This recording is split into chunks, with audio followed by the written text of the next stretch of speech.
आज हम English grammar में ए एंड और द के बारे में जानेंगे, ठीक है? Yes ma'am.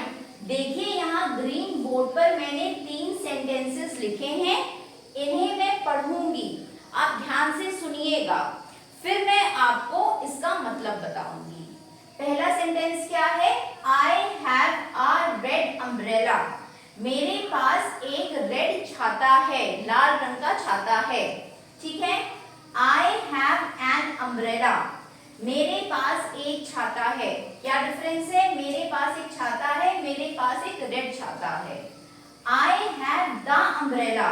मेरे पास जो छाता है, that you gave me, जो तुमने दिया था। मेरे पास जो छाता है जो तुमने दिया था। अब देखिए तीनों में ही अम्ब्रेला की बात हो रही है, ठीक है? लेकिन तीनों में कुछ डिफरेंस है। सबसे पहली चीज आप ये ध्यान में रखिएगा कि तीनों में अम्ब्रेला जो है वो है संख्या में 1, ठीक है? जब भी हम संख्या में कोई भी चीज होगी जो 1 होगी उसके बारे में बात करेंगे तो हम इन 3 शब्दों का प्रयोग करेंगे जिन्हें हम बोलते हैं आर्टिकल्स। क्या बोलते हैं? आर्टिकल्स। अब आप ये समझ लो कि इसका प्रयोग हम कैसे करेंगे। अगर आप इसका प्रयोग समझ गए तो इंग्लिश बोलने में, इंग्लिश रीड करने में आपको बहुत ही आसानी हो जाएगी। अब यहाँ पर देखिए अम्ब्रेला संख्या में 1 है, ठीक है? तो यहाँ मैंने ए लिखा है, यहाँ पे भी अम्ब्रेला है, ठीक है? लेकिन यहाँ मैंने एन लिखा है, और यहाँ पर भी अम्ब्रेला है लेकिन मैंने द लिखा है। तो तीनों में अम्ब्रेला की ही मैंने बात करी, बट तीनों में मैंने अलग अलग आर्टिकल्स का यूज किया। अब मैं आपको रीजन बताती हूँ क्यों। अब यहाँ पर सब बच्चे ध्यान दीजिए। सबसे पहले हम बात करते हैं ए की, यानी कि आ। A is use before consonant sounds. A जो होगा वो कहाँ पर प्रयोग होगा? कॉन्सोनेंट साउंड्स में। मैंने आपको वाउल्स और कॉन्सोनेंट्स बताया है, ठीक है? वाउल्स जो 5 होते हैं और बाकी जो अल्फाबेट में लेटर्स बचते हैं वो हो जाते हैं कॉन्सोनेंट्स, ठीक है? लेकिन यहाँ पे कॉन्सोनेंट की बात नहीं हो रही है, यहाँ पे बात हो रही है कॉन्सोनेंट साउंड्स की, कि जो भी शब्द होगा अगर उसके पहले लेटर में कॉन्सोनेंट साउंड की आवाज आएगी तो हम किसका प्रयोग करेंगे? ए का। आप आसानी से समझ लो वाउल्स और कॉन्सोनेंट्स होते क्या हैं। उसके बाद आते हैं साउंड्स पे। साउंड्स भी मैं आपको अलग से सिखाऊंगी, ठीक है? उसके बाद आते हैं एंड पे। एंड कहाँ पे यूज होगा? And is use before vowel sounds. And का यूज कहाँ पे होगा? वाउल साउंड्स पे। ए ई आई ओ यू जो 5 वाउल्स होते हैं, अगर किसी भी शब्द में इनकी आवाज आ रही है, ठीक है, तो यहाँ पे किसका यूज होगा? एंड का। आया सब बच्चों को समझ में? Yes ma'am. ठीक है। उसके बाद आते हैं द पे। The is used when it is clear what we are talking about. The का प्रयोग कब होगा? जब हमें पूरी तरह से पता है कि हम किसकी बात कर रहे हैं। मतलब जिस भी हम चीज के बारे में बोल रहे हैं वो फिक्स है। छाता देखिए बहुत सारे छाते होंगे, है ना?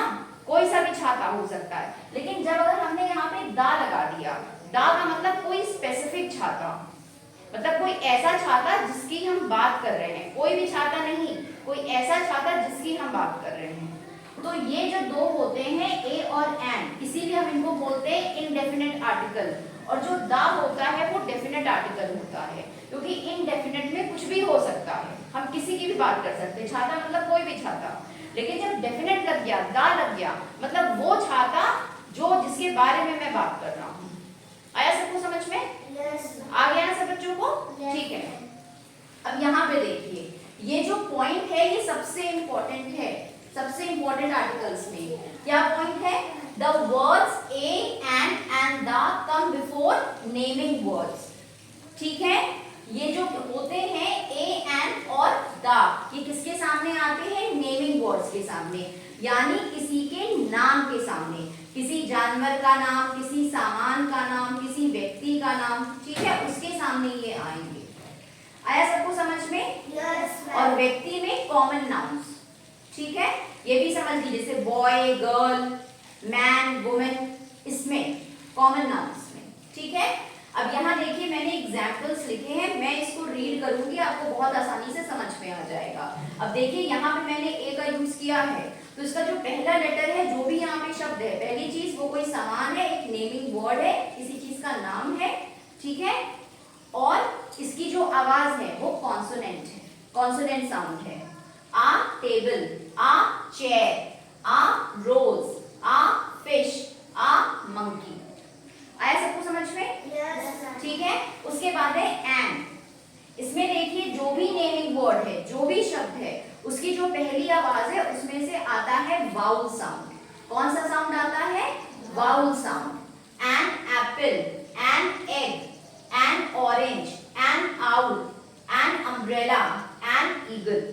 आ गया सब बच्चों को समझ में? Yes. उसके बाद है दा। दा यानी कि डेफिनेट आर्टिकल, जब हम किसी स्पेसिफिक चीज की बात कर रहे हैं। जैसे यहाँ पे लिखा दा फैन, मतलब वो पंखा जिसकी मैं बात कर रही हूँ। जैसे आपकी क्लास में जो फैन लगा है, ये फैन, दा फैन, ठीक है, वरना तो बहुत सारे फैन होंगे। द वर्ल्ड, ठीक है। द गार्डन, वो गार्डन जिसकी मैं बात कर रही हूँ। The soldier. सब बच्चों को आर्टिकल समझ में आया? Yes. इसका यूज समझ में आया? Yes. आप लोग इसको अपनी नोटबुक्स में नोट करिए, फिर इसके आगे मैं आपको और बताऊंगी।